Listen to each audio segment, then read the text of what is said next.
No one expected the king of country to stop his show because of a boy in a wheelchair. What George Strait did in the last 5 minutes left 20,000 people in tears. The morning light filtered through the small apartment window in San Antonio's East Side, casting gentle shadows across the walls, covered with country music posters and family photographs. 12-year-old Miguel Santos adjusted his position in his wheelchair, his thin fingers carefully tracing the outline of a magazine photo featuring George Strait in his signature cowboy hat. The glossy image had been torn from a music magazine. His mother found it at the laundromat where she worked weekends, and Miguel had treasured it for 3 years, keeping it pristine despite handling it countless times during his darkest moments. Miguel's story began 8 years earlier when he first arrived in Texas with his mother Luisa, his father Carlos, and his 2 younger siblings Ana and Roberto.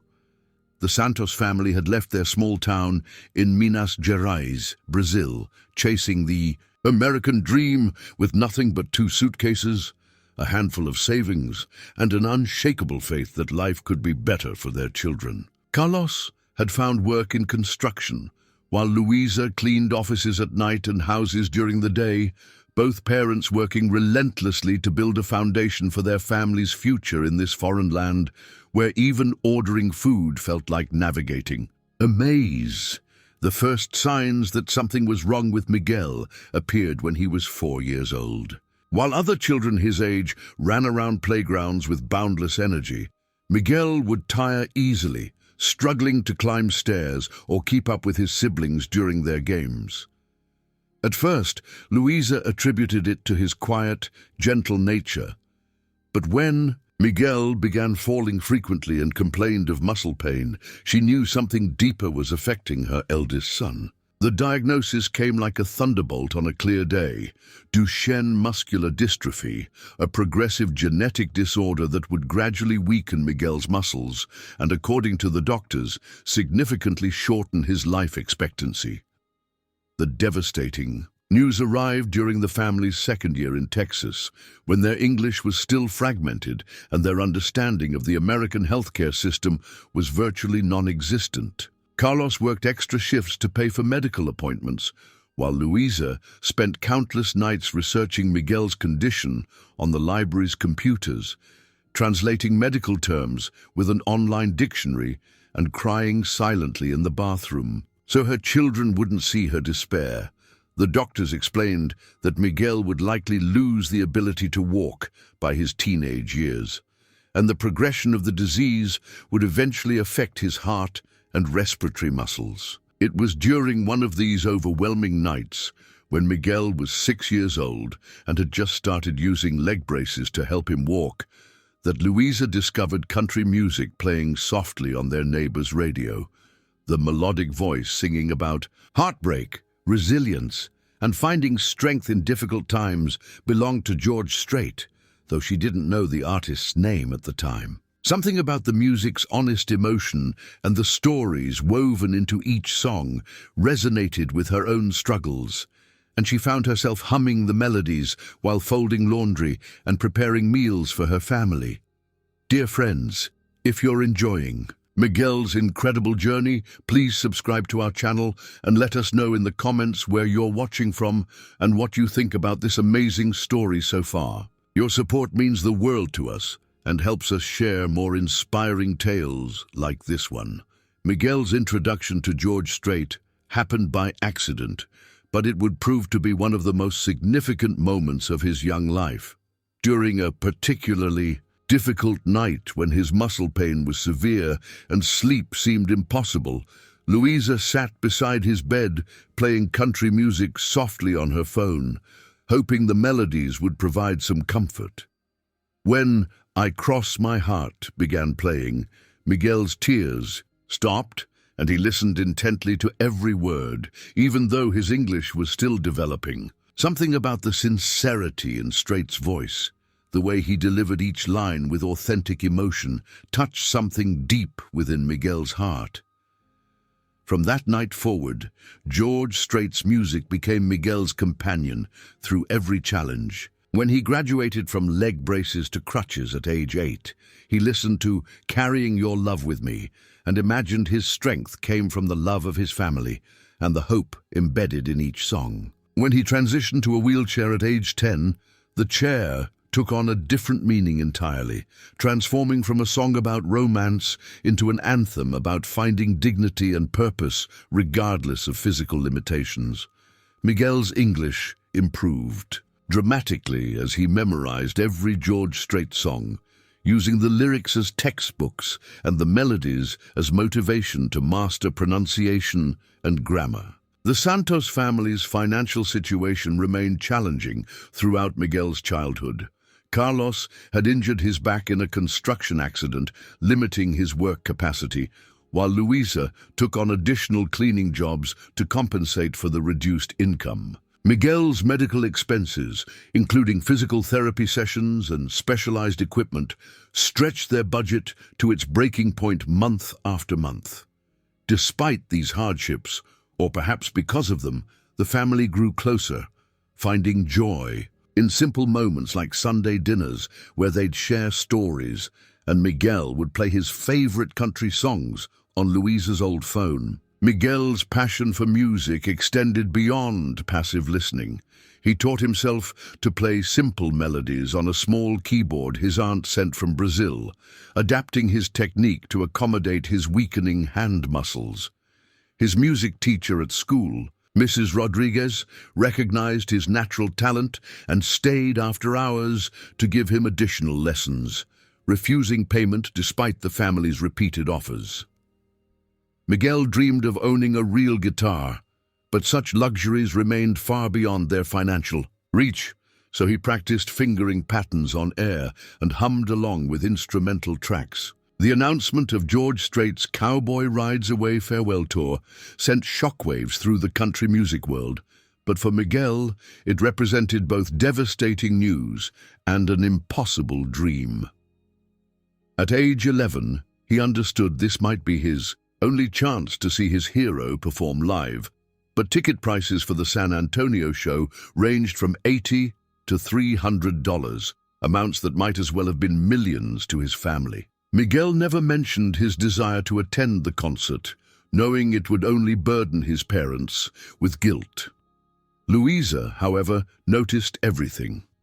She saw how Miguel's eyes lingered on television commercials advertising the concert, how he grew quiet whenever friends at school discussed their plans to attend, and how he collected newspaper clippings about the tour with the same devotion he'd once reserved for his George Strait photographs. Without telling anyone, Luisa began working additional shifts, cleaning extra houses on weekends, and even took a third job stocking shelves at a grocery store during early morning hours.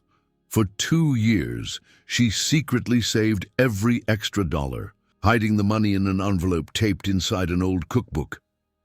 The morning of Miguel's birthday arrived with typical Texas heat, but the Santos household buzzed with excitement.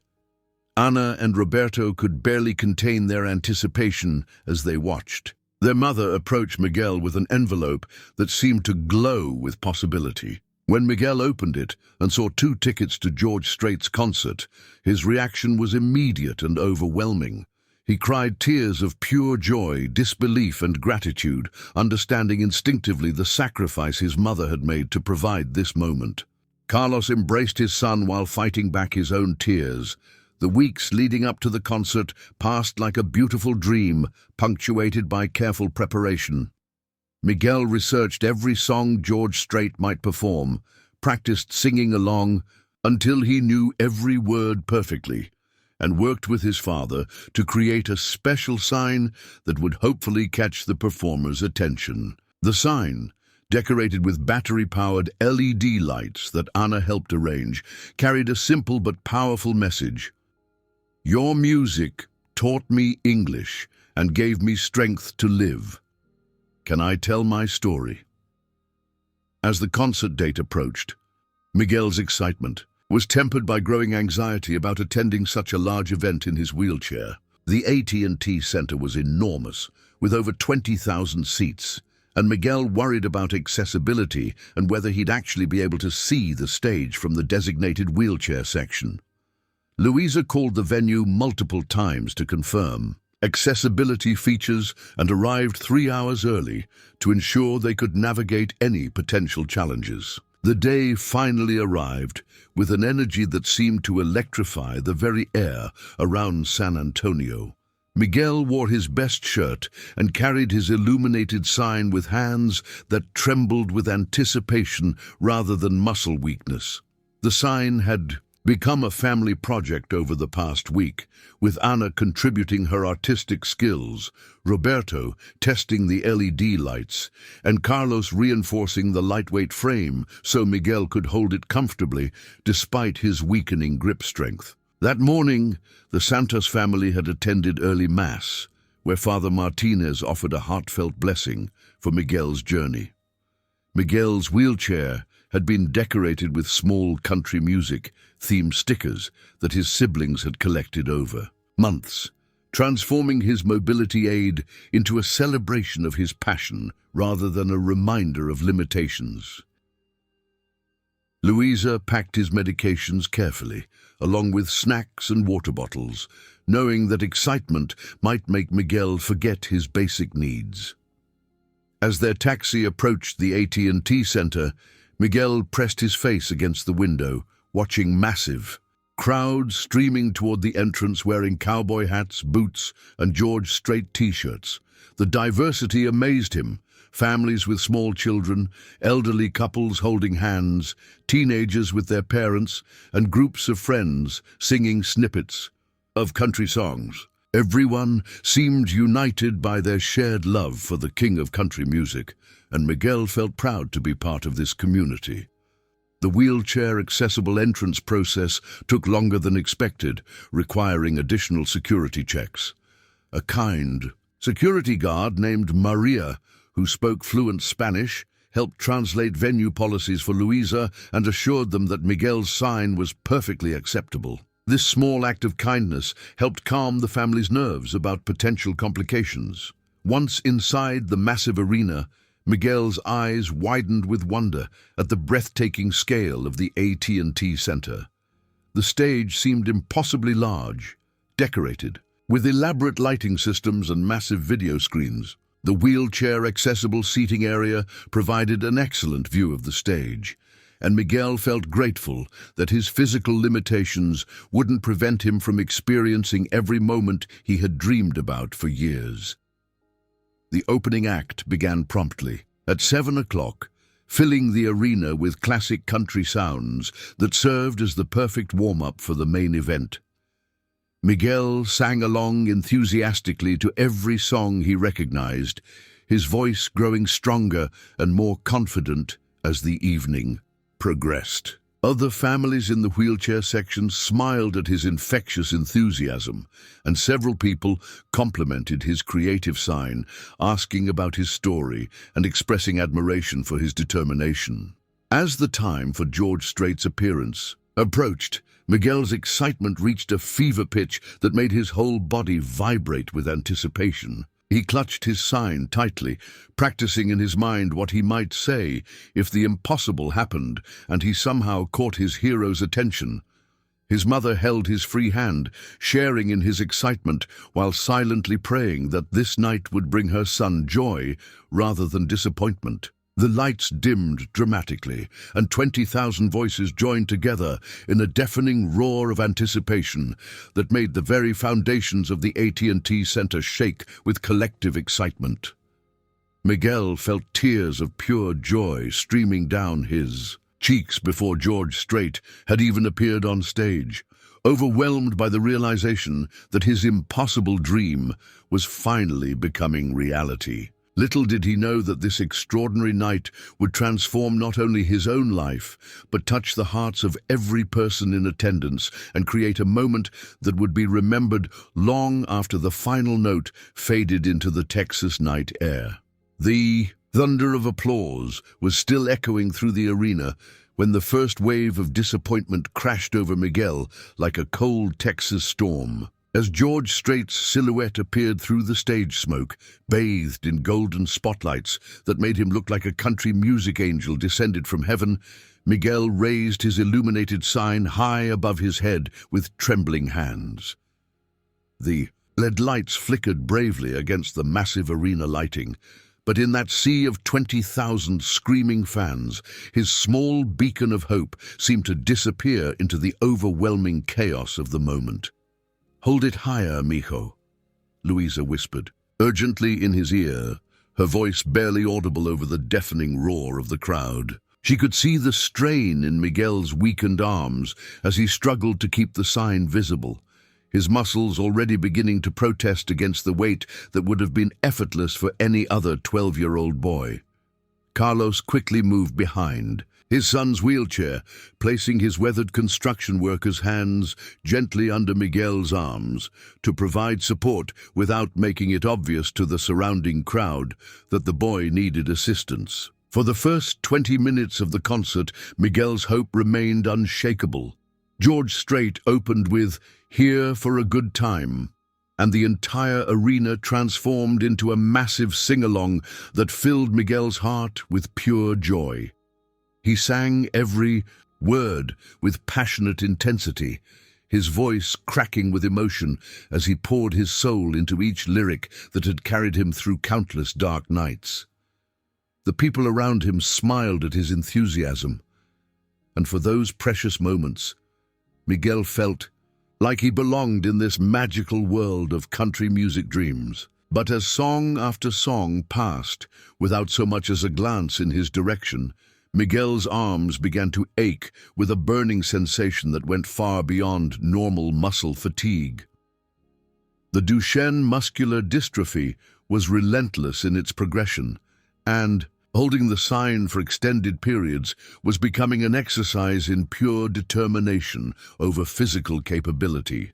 Sweat beaded on his forehead despite the arena's air conditioning, and his breathing became slightly labored from the exertion that no one else around him would even notice. "Maybe we should take a break," Louisa suggested gently, her maternal instincts recognizing the signs of her son's physical distress. But Miguel shook his head with fierce determination, his eyes never leaving the stage where his hero commanded the attention of thousands with effortless charisma and decades of perfected showmanship. "Not yet, Mama," Miguel replied in Spanish, his voice carrying a resolve that made his mother's heart both swell with pride and break with concern. "He just needs to see me. I know he will." As the concert continued, however, the universe seemed determined to test Miguel's faith in the most cruel and unusual ways. During a brief pause between songs, when George Strait was changing guitars and the arena fell into a relative hush, a large man in the row directly in front of Miguel stood up to stretch his legs. The man, wearing an oversized cowboy hat and clearly having consumed several beers during the opening act, completely blocked Miguel's view of the stage and, more importantly, blocked any possibility of George Strait seeing his illuminated sign. "Excuse me, sir," Carlos said politely in his heavily accented English, tapping the man gently on the shoulder. "Could you please sit down? My son is in a wheelchair and cannot see." The man turned around slowly, his beer-flushed face wearing an expression of annoyance at being disturbed during his favorite song. When his eyes landed on Miguel in his wheelchair, holding his hopeful sign with arms that visibly shook from exhaustion, something ugly flickered across his features.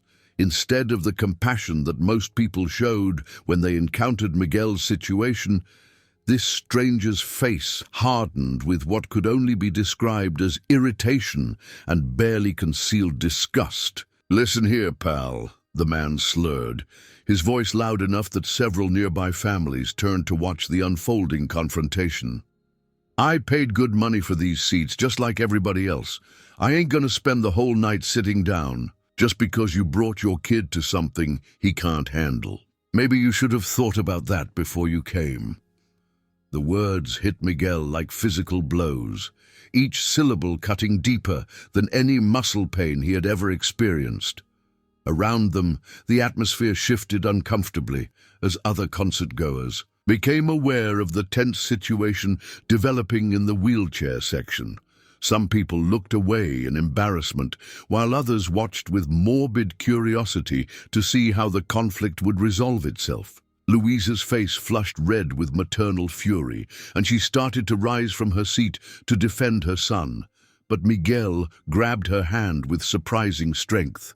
"Please, Mama," he whispered urgently, "don't make it worse. I just want to watch the show." The drunk man's companion, a woman who appeared to be his wife, tugged on his arm and whispered something in his ear that Miguel couldn't hear over the music. For a moment, it seemed like the situation might resolve itself peacefully. But then the man shrugged off his wife's hand and turned back to face the Santos family with renewed aggression. "You know what?" he continued, his voice growing louder and more belligerent. "This is a concert, not some charity event. Nobody wants to deal with all this drama during George Strait's farewell tour. Maybe you should have stayed home and watched it on TV, where you wouldn't bother normal people trying to enjoy themselves." The cruelty of those words seemed to suck all the oxygen out of Miguel's small section of the arena.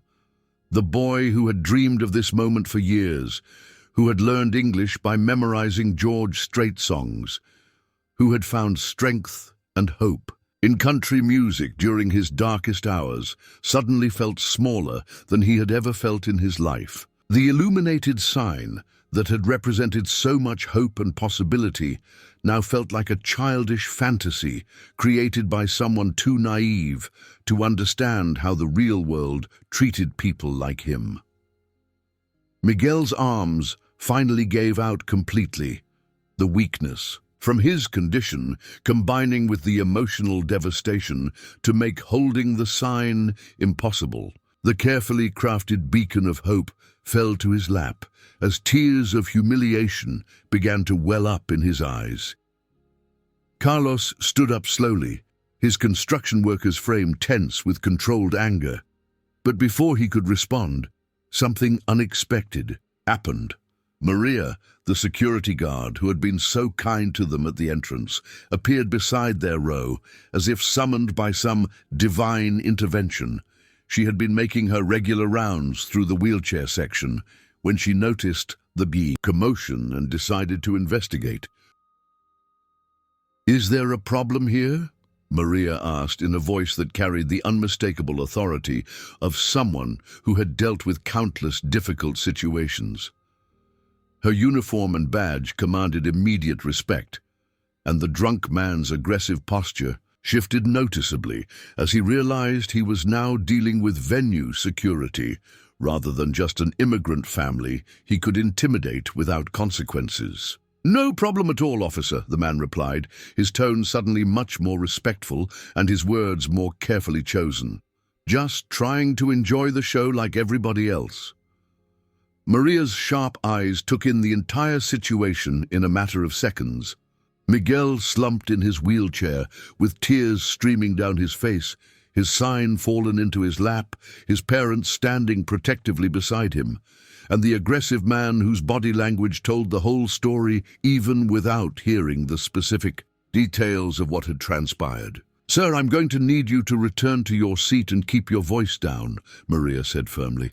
"This is a family-friendly event, and we don't tolerate harassment of any kind, especially toward children with disabilities.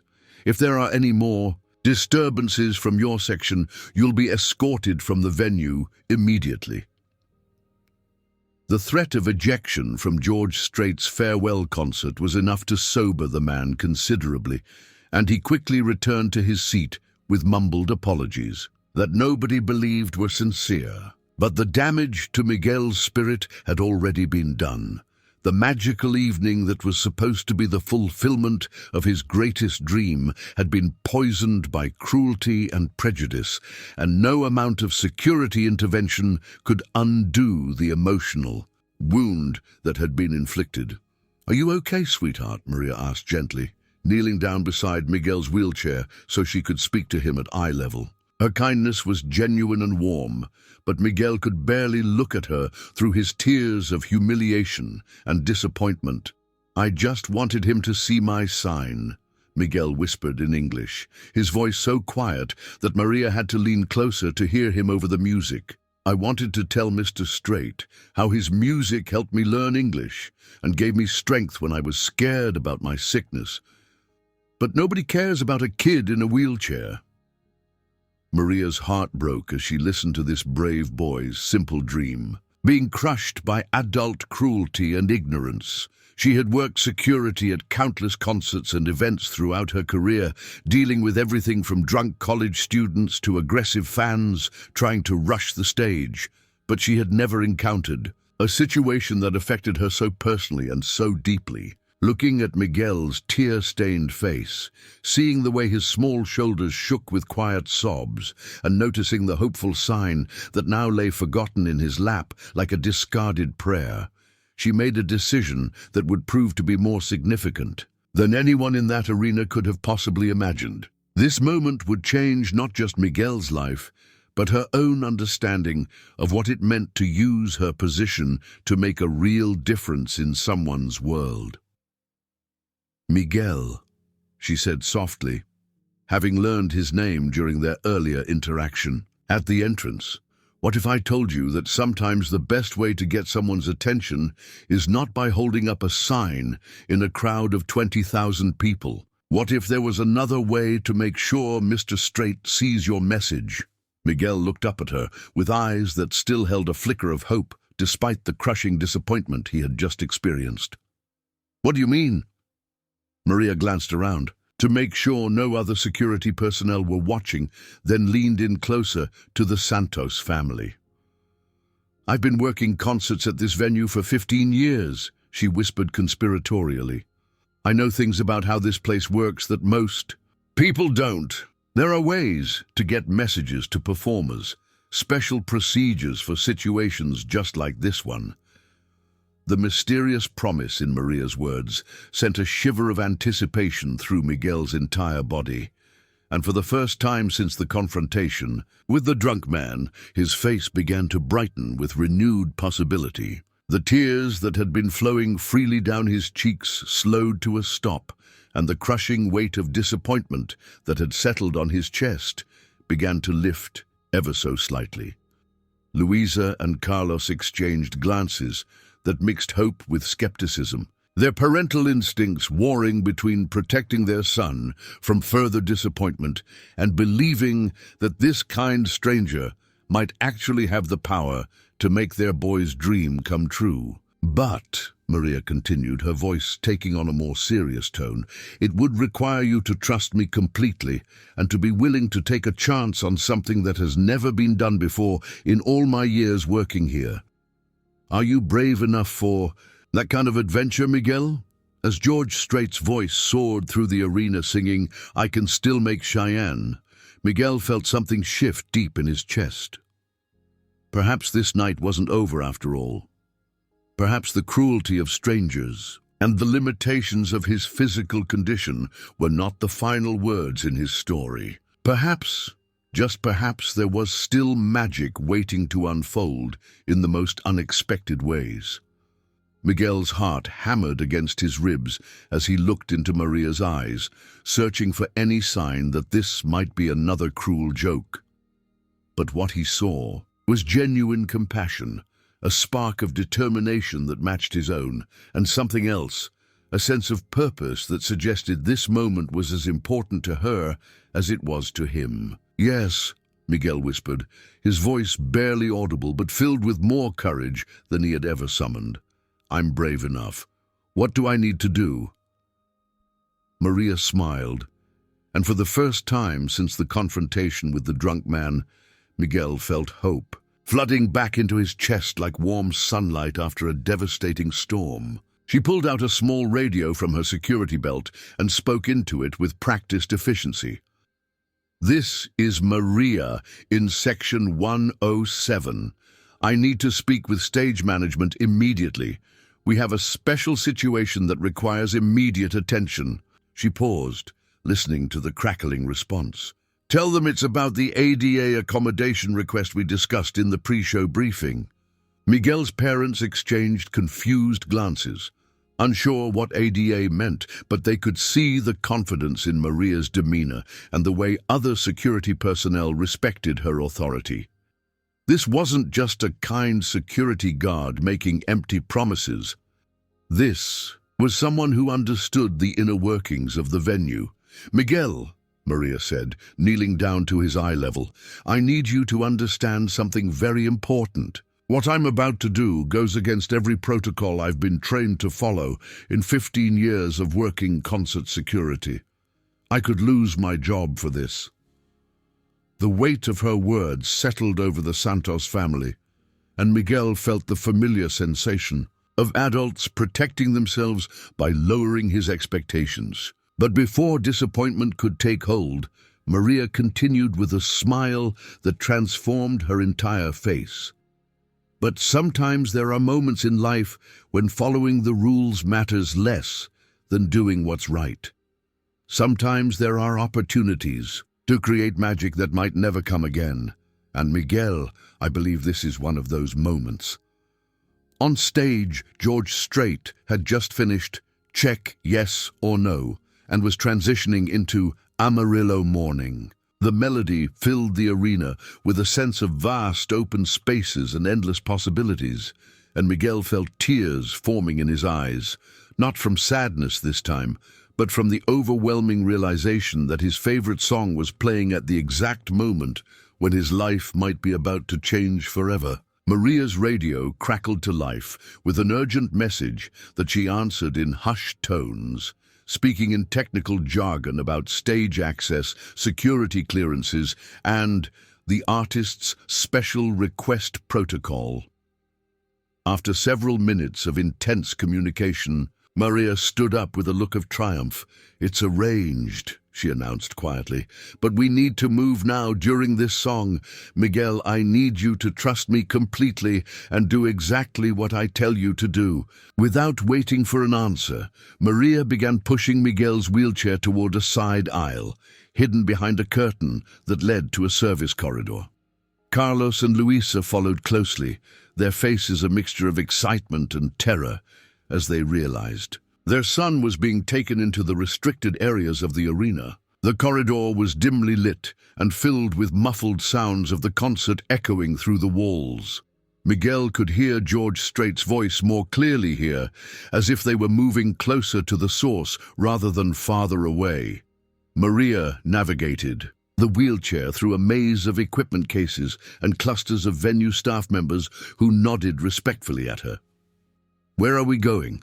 Miguel asked, his voice filled with wonder and nervous excitement. "Somewhere most people never get to." "See," Maria replied with a mysterious smile. "We're going backstage, Miguel. We're going to meet the king of country music himself."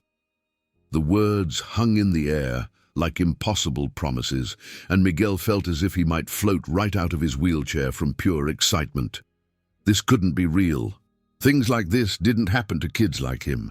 Kids whose bodies were failing them, kids whose families struggled to pay for basic necessities. As they approached a heavy door marked "Authorized Personnel Only," Maria paused and turned to face the Santos family. "Before we go through this door, I need to prepare you. On the other side is a world that operates by different rules. There will be people everywhere, lots of activity, expensive equipment, and very important people doing very important things." She looked directly at Miguel. "When we get in there, you're going to have maybe 5 minutes to make the most important impression of your life. George Strait is between songs right now, and this is the only window of opportunity we're going to have. Are you ready to tell your story to the man who saved your life with his music?" Miguel nodded with more determination than he had ever felt, clutching his illuminated sign against his chest like a talisman. The sign that had seemed so small and insignificant in the massive arena now felt like the most important object in the world. Maria pushed open the heavy door, and suddenly they were in a completely different universe. The backstage area was controlled chaos, with crew members rushing around adjusting equipment, sound technicians monitoring complex boards, and official-looking people speaking into headsets. The sound of George Strait's voice was much clearer. Here, and Miguel could feel the vibrations of the bass guitar resonating through the floor. "This way," Maria said urgently, navigating through the maze toward an area clearly designated as the artist's private space. Miguel caught glimpses of gold records on the walls, comfortable seating areas, and tables laden with elaborate refreshments. As they approached what could only be George Strait's private dressing area, Miguel's nervousness reached a fever pitch that made his hands shake uncontrollably. Through the partially open door, he could see the silhouette of a man in a cowboy hat sitting quietly in a chair, and Miguel's heart nearly stopped as he realized he was looking at his hero. "Mr. Straight," Maria called softly through the doorway, "I have someone here who would very much like to meet you. A young man who has a story I think you need to hear." The figure in the cowboy hat turned toward the door, and Miguel found himself looking into the face he had studied in magazines for years. But seeing George Strait in person was completely different from any picture. There was a warmth in his eyes, a genuine kindness that seemed to reach across the room and envelope Miguel in safety and welcome. "Well, come on in," George Strait said in that familiar voice that had sung Miguel to sleep and given him strength to wake up fighting another day. "I always have time for a fan, especially one young enough to be learning about real country music." Maria pushed Miguel's wheelchair into the dressing room, and suddenly the boy who had dreamed of this moment for years found himself in the same small space as the king of country music, breathing the same air, sharing the same magical moment that seemed suspended outside of time. "What's your name, son?" George asked gently, and Miguel realized that this was it, his moment to speak, to share his story, to explain how this man's music had literally saved his life. But as he opened his mouth to answer, the weight of the moment overwhelmed him, and all he could do was hold up his illuminated sign with hands that trembled from the most intense emotion he had ever experienced. George Strait read the sign silently, his expression growing more serious and moved with each word. When he finished reading, he looked up at Miguel with eyes that glistened with unexpected moisture, and the legendary performer seemed genuinely speechless for several long seconds. "Your music taught me English and gave me strength to live," George repeated slowly, reading from the sign. "Son, I think you've got that backwards. I think you're about to teach me something about strength that I never knew before." The silence that followed was profound, broken only by the distant sound of the crowd chanting George's name. Miguel found his voice trembling as he began to speak. "Mr. Strait, my name is Miguel Santos. I'm 12 years old, and I have Duchenne muscular dystrophy. When I was 6, I was so scared about being sick that I couldn't sleep. My mama would sit beside my bed and play music on her phone. One night, she played 'I Cross My Heart,' and something about your voice made me stop crying. It was like you were talking directly to me." George leaned forward, giving Miguel his complete attention. "Go on, son. I started listening to all your songs, and even though I barely spoke English then, I memorized every word. My English teacher says I learned English faster than any student she ever had, because I wanted to understand what you were singing about. When I had to start using this wheelchair, the chair became my favorite song because it made me feel like my chair could take me anywhere I wanted to go." George's expression transformed to deep emotional connection. "Miguel, in 40 years of making music, I've heard many stories about how songs have affected people's lives. But I've never heard anything like what you just shared. You said my music gave you strength, but listening to you right now, son, you're the strongest person I've met in a very long time." Miguel felt tears streaming down his face, tears of joy rather than humiliation. Mr. Straight, my mama worked 3 jobs for 2 years to save money for tickets to your concert. She was working at the grocery store at 4 in the morning before we woke up, just so she could surprise me for my birthday. Where is your mama now? George asked, his voice tight with emotion. She's right outside with my papa. Maria, would you please ask Miguel's parents to come in? I'd like to meet the people who raised such an extraordinary young man. As Carlos and Luisa entered, George approached them with warmth and respect. Mr. and Mrs. Santos, your son has just given me one of the greatest gifts I've ever received. He's reminded me why I started making music in the first place. Luisa's eyes filled with tears as she struggled to find English words. Mr. Straight, you don't know what your music has meant to our family. When Miguel was diagnosed, we thought our world was ending, but your songs gave us hope. George looked back at Miguel, then made a decision that would change everything. Miguel, I need to ask you something. In about 10 minutes, I have to go back out and finish my concert. There are 20,000 people waiting for me to sing I Saw God Today. He paused, his eyes moving between Miguel and his parents.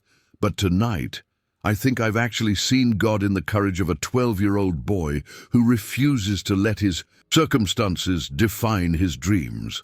Miguel, would you be willing to come out on stage with me and let me tell those 20,000 people your story? The offer hung in the air like a miracle. Miguel looked at his parents, who nodded encouragingly through their tears. But Mr. Straight, Miguel said barely above a whisper, what if people don't want to hear about a sick kid? George knelt beside Miguel's wheelchair, placing a gentle hand on his shoulder. Son, the most powerful moments in any concert happen when real life breaks through all the show business and reminds everyone what actually matters. He looked toward the stage entrance, where 20,000 voices chanted his name. Miguel, those people came to hear the king of country music, but tonight I think it's time for them to meet a real king, a king of courage, a king who proves that the size of your dreams has nothing to do with the size of your limitations. Miguel felt something shift inside his chest, equal parts terror and exhilaration. Everything in his life had led to this moment. As he looked into George Strait's eyes and saw nothing but genuine respect and admiration, Miguel Santos made the decision that would transform not only his own life, but the lives of everyone who would witness what was about to unfold. Yes, Mr. Straight, Miguel said with a voice that carried more strength than his failing muscles could ever possess. I'll go on stage with you. I'm ready to tell my story. The journey from the dressing room to the stage felt like traveling through a dream where time moved differently and reality bent to accommodate miracles. Miguel's wheelchair glided silently across polished floors as George Straight walked beside him, one hand resting gently on the boy's shoulder, the other holding his signature Gibson guitar. The backstage crew they passed stopped their hurried activities to watch this unprecedented procession, many wiping away tears as they witnessed the legendary performer treating this young fan with the reverence typically reserved for visiting dignitaries or fellow superstars. You feeling nervous, son? George asked softly as they approached the stage entrance, where the deafening roar of 20,000 voices grew louder with each step. Miguel's hands trembled slightly as he gripped his illuminated sign, but his voice carried a steadiness that surprised even himself. A little bit, Mr. Straight, but mostly I feel grateful. I never thought something like this could happen to someone like me. George stopped walking and knelt down beside Miguel's wheelchair, his famous face now level with the boys. Miguel, I need you to understand something before we go out there. You're not going on that stage as someone like you. You're going out there as exactly who you are, a brave, strong, inspiring young man who has overcome more challenges in 12 years than most people face in a lifetime. Those people out there are about to meet a hero, and that hero is you. The words washed over Miguel like warm sunlight filling spaces in his heart. that had been empty for so long he'd forgotten they existed. For the first time in his life, he felt not just accepted, but celebrated. Not just tolerated, but treasured. The boy who had spent years feeling invisible in a world designed for people without limitations was about to step into the brightest spotlight imaginable. As they reached the edge of the stage, Maria appeared beside them, her security radio crackling with urgent communications from venue management trying to understand what was happening. "Mr. Straight," she said quietly, "the production team is asking about the show's timeline. Should they adjust the lighting and sound for this?" George looked out at the massive crowd, then back at Miguel, then made a decision that would echo through. "Country music history. Tell them we're going off script tonight. Tell them the king of country music is about to introduce them to someone who taught him what real royalty looks like." The stage manager, a woman who had coordinated thousands of concerts over 2 decades, approached with barely controlled panic in her voice. "Mr. Straight, we've never done anything like this before. The insurance implications alone." Insurance implications. George's voice carried a steel edge that made everyone within earshot stop and listen. "The only thing I'm concerned about ensuring tonight is that this young man gets the respect and recognition he deserves. Sometimes, the most important moments happen when we stop following the script and start following our hearts." Miguel felt a surge of warmth as he watched his hero defend him with the same passion he brought to his music. This wasn't just kindness. This was a man of principle, taking a stand for what he believed was right, regardless of the inconvenience or complications it might cause. The production crew scrambled to adjust lighting and audio settings while George walked to center stage, his presence immediately commanding the attention of every person in the AT&T Center. The crowd's cheers reached a fever pitch as their beloved performer appeared, but George raised his hand for silence, his expression more serious than anyone had seen during the entire concert. "Ladies and gentlemen," George's voice carried clearly. Through the arena's sound system, each word weighted with purpose and emotion. "I've been making music for over 40 years, and I've been blessed to perform for millions of people all around the world. But tonight, I've met someone who reminded me why I fell in love with music in the first place, and I'd like you to meet him too." He gestured toward the wings where Miguel waited, his heart pounding so hard he could feel it in his throat. "His name is Miguel Santos, and he's 12 years old. Miguel has Duchenne muscular dystrophy, a condition that makes his muscles weaker every day. But let me tell you something about Miguel. He's got more strength in his spirit than most folks have, in their whole bodies." The arena fell into respectful silence as Maria pushed Miguel's wheelchair onto the stage, the LED lights on his sign twinkling like stars against the massive backdrop of concert lighting. Miguel had imagined this moment countless times, but the reality was overwhelming in ways his dreams had never captured. 20,000 faces looked back at him, not with pity or discomfort, but with genuine curiosity and warmth. "Miguel learned English by memorizing my songs," George continued, his voice growing stronger as he spoke. "When he couldn't walk anymore, the chair became his anthem. When he was scared about his diagnosis, I Cross My Heart gave him hope. His mama worked 3 jobs for 2 years just to buy tickets to this show, because music, our music, has been the soundtrack to this boy's courage." George paused, scanning the audience until his eyes found a particular section near the front. But earlier tonight, someone in this arena decided that Miguel didn't belong here. Someone told this boy and his family that they should have stayed home and watched on TV so they wouldn't bother normal people trying to enjoy themselves.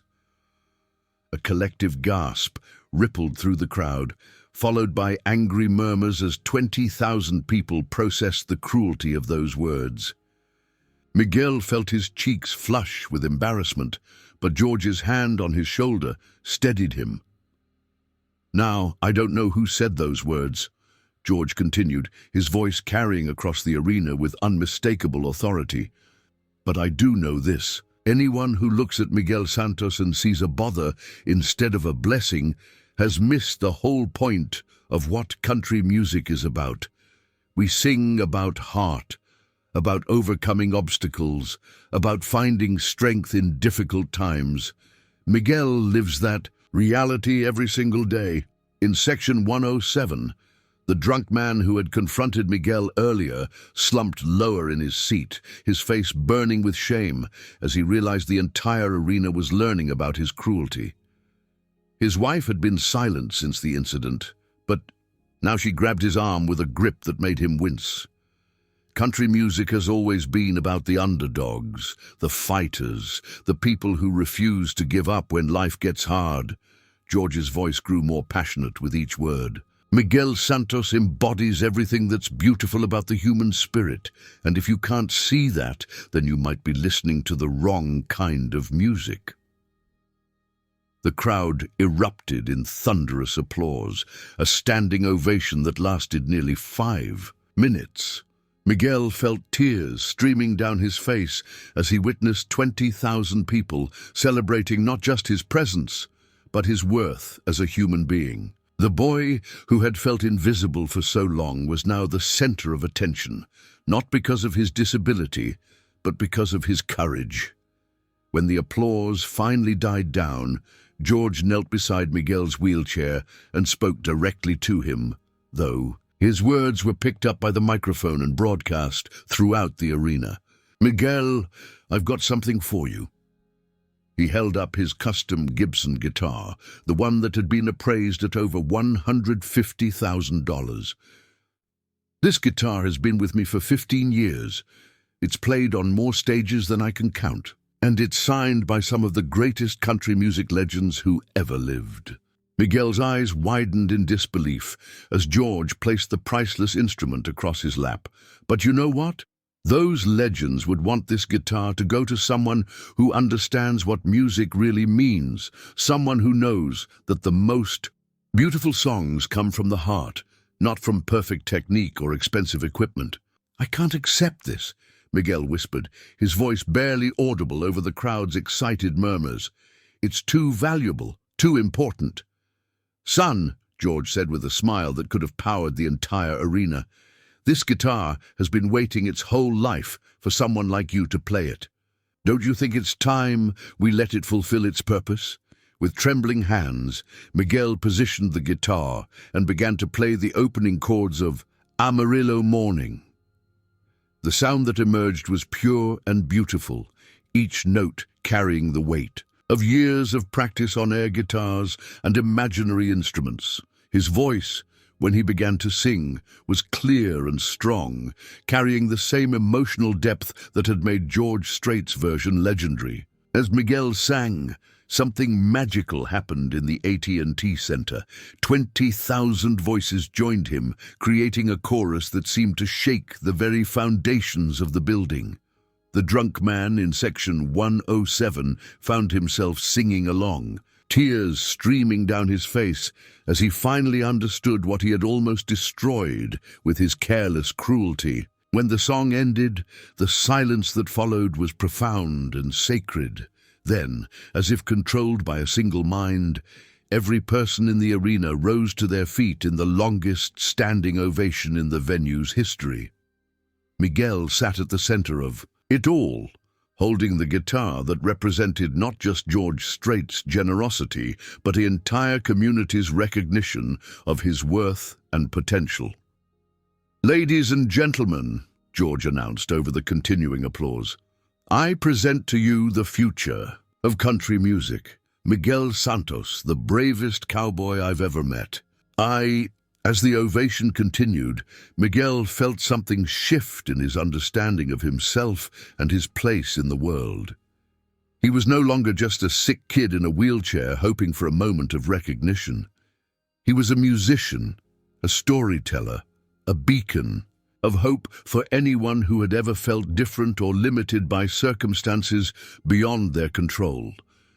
But the biggest surprise was still yet to come, waiting in the wings in the form of a man with a business card and a dream that would change everything. 6 months after that magical night at the AT&T Center, Miguel Santos sat in the legendary Studio A at Nashville's RCA Victor, holding George Strait's Gibson guitar and preparing to record what would become one of the most moving duets in country music history. The studio where Elvis Presley, Dolly Parton, and countless other legends had created their masterpieces now witnessed something unprecedented. A 12-year-old boy with Duchenne muscular dystrophy breathing new life into classic country songs. With a voice that carried the wisdom of someone who had faced mortality and chosen hope. The journey to this moment had been remarkable in ways the Santos family could never have imagined. What began as a simple birthday surprise had transformed into a life-changing adventure that took Miguel from his small apartment in San Antonio to recording studios in Nashville, television appearances in New York, and speaking engagements across the country. Each step of the journey had been documented by cameras, as Miguel's story became the centerpiece of a movement that was quietly revolutionizing how the entertainment industry approached inclusion and accessibility. "You ready for this, partner?" George asked, adjusting his headphones as he settled into the booth beside Miguel. The recording session had been planned as a simple gesture of kindness, but as Miguel's voice filled the studio during their rehearsals, everyone present realized they were witnessing the birth of something extraordinary.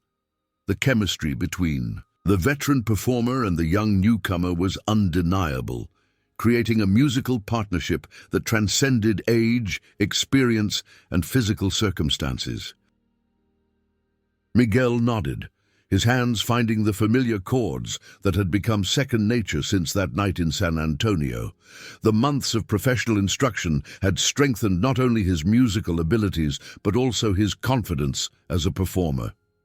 "I've been ready for this my whole life, Mr. Straight." The song they were recording wasn't one of George's classics, but rather an original composition that Miguel had written during the months following the concert. Titled Wheels of Courage, it told the story of a boy who learned that strength came not from the body that carried him, but from the heart that refused to surrender. The lyrics spoke to anyone who had ever felt different, limited, or forgotten by a world that often moved too fast to notice individual struggles. Each verse, built upon themes of resilience, acceptance, and the power of community to lift up those whose society might otherwise overlook. As they began to sing together, their voices blending in perfect harmony, the studio engineers stopped their technical adjustments to simply listen.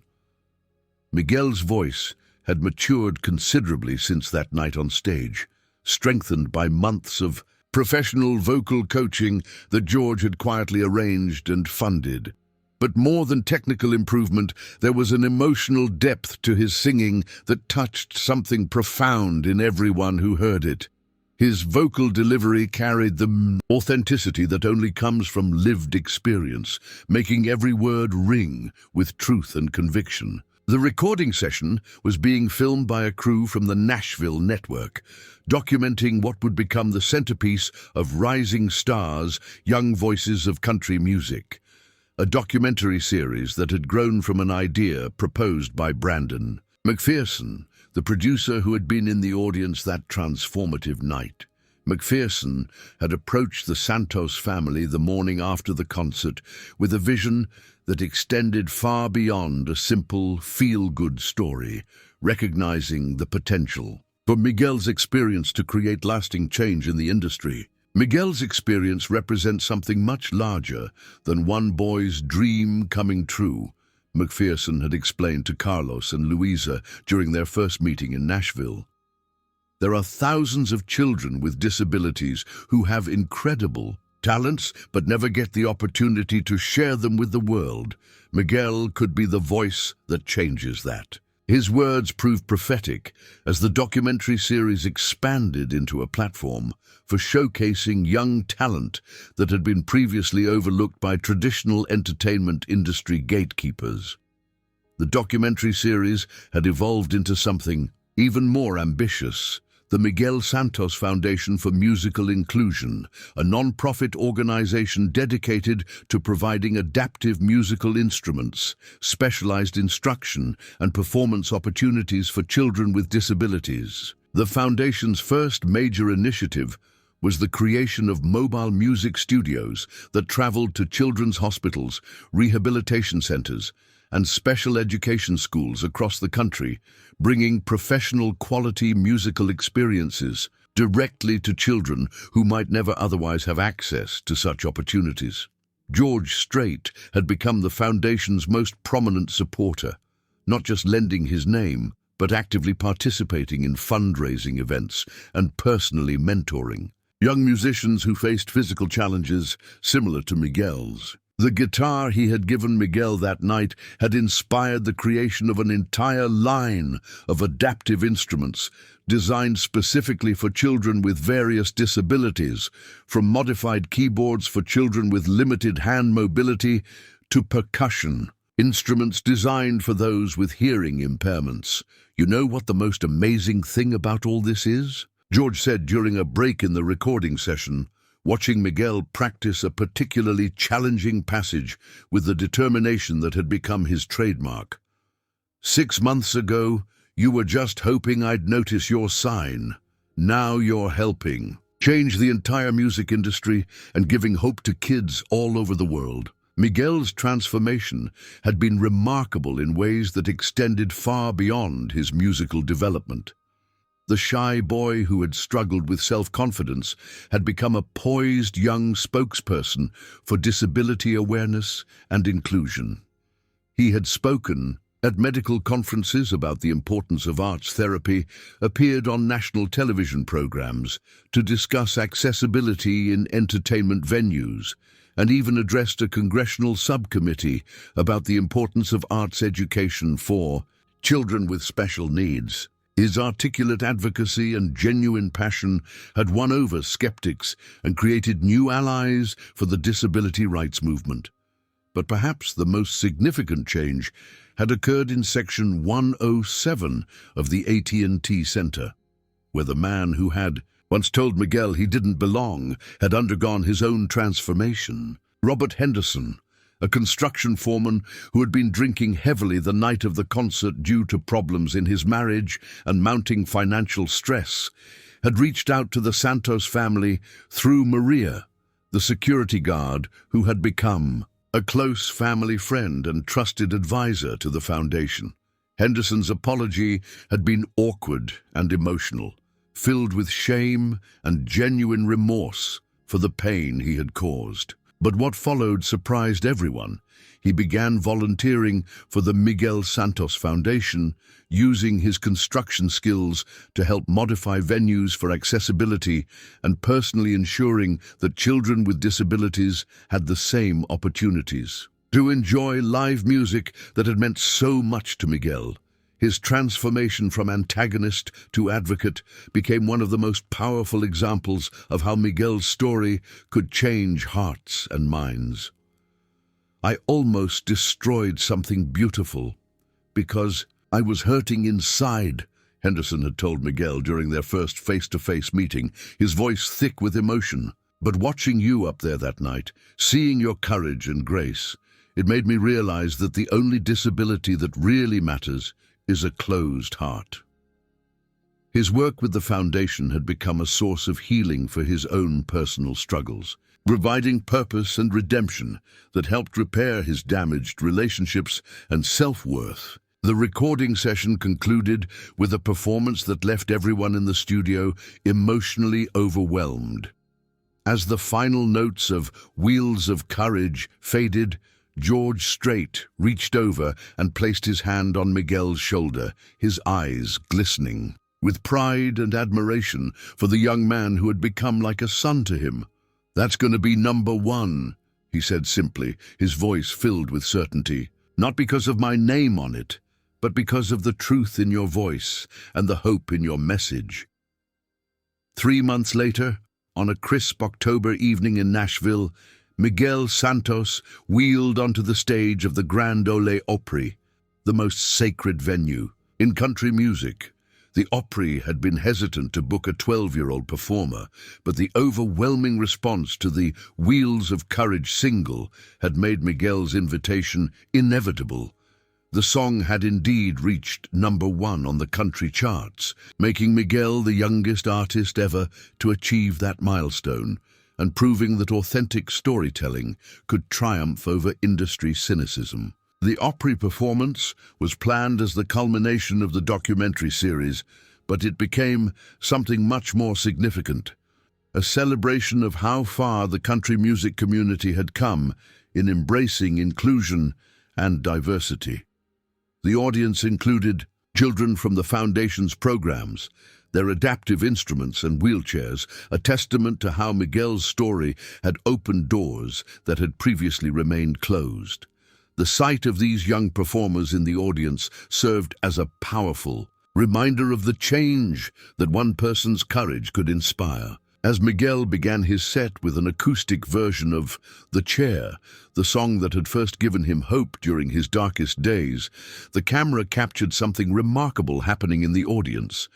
Children with various disabilities were singing along, their faces radiant with the joy of seeing themselves represented on country music's biggest stage. For many, it was the first time they had witnessed someone like themselves performing at such a prestigious venue, and the impact was profound and lasting. George Strait appeared for the final song, joining Miguel for a live performance of their duet that brought the legendary venue to its feet in the longest standing ovation in Opry history. But the most moving moment came when Miguel, without any prior announcement, called Maria to the stage to thank the security guard, whose kindness had made everything possible. "This lady taught me that angels don't always have wings," Miguel said, his voice carrying clearly through the Opry's historic halls. "Sometimes they have security badges, and the courage to break rules when breaking rules is the right thing to do." Maria's tears of joy as she embraced Miguel on stage represented the completion of a circle that had begun with a simple act of compassion and grown into a movement that would outlast them all. As the year drew to a close, Miguel's impact on the music industry had become undeniable. Major venues across the country had upgraded their accessibility features, not because of legal requirements, but because Miguel's story had shown them what they had been missing. Recording studios began offering specialized programs for artists with disabilities, and several major labels created dedicated initiatives to identify and develop talent that might have been overlooked in the past. The final scene of the documentary showed Miguel at home with his family, practicing guitar in their small apartment that had become a shrine to his achievements. Awards, photographs, and newspaper clippings covered the walls, but Miguel's focus remained on the music itself, on the joy of creating something beautiful despite the progressive weakness in his hands. "What's next for you?" the interviewer asked as Miguel carefully placed George Strait's guitar in its custom case, handling the precious instrument with the reverence it deserved. Miguel smiled, the same gentle expression that had first captured George Strait's attention that night in San Antonio. "I want to keep making music for as long as I can, and I want to make sure that every kid who feels different or left out knows that they have something special to offer the world, even if the world doesn't always see it at first." The documentary ended with a montage of children from the Foundation's programs performing at venues across the country, their faces reflecting the same hope and determination that had made Miguel's journey possible. The final image was of Miguel's original illuminated sign, now displayed in the Country Music Hall of Fame, with a plaque that read, "Sometimes the most important messages are carried by the smallest voices." As the credits rolled, viewers learned that Miguel Santos had continued performing and advocating for inclusion until his passing at age 19, having achieved more in his brief life than most people accomplish in decades. His foundation continued to operate, ensuring that his legacy of courage, determination, and the power of music to heal and unite would inspire generations of young artists who refused to let their circumstances define their dreams. The boy who had once felt invisible in a crowd of 20,000 had become a beacon of hope for millions, proving that sometimes the greatest magic happens when we have the courage to see the extraordinary in what others dismiss as ordinary. And it all began with a simple truth that George Strait understood that night in San Antonio. Real strength isn't measured by what the body can do, but by what the heart refuses to stop believing.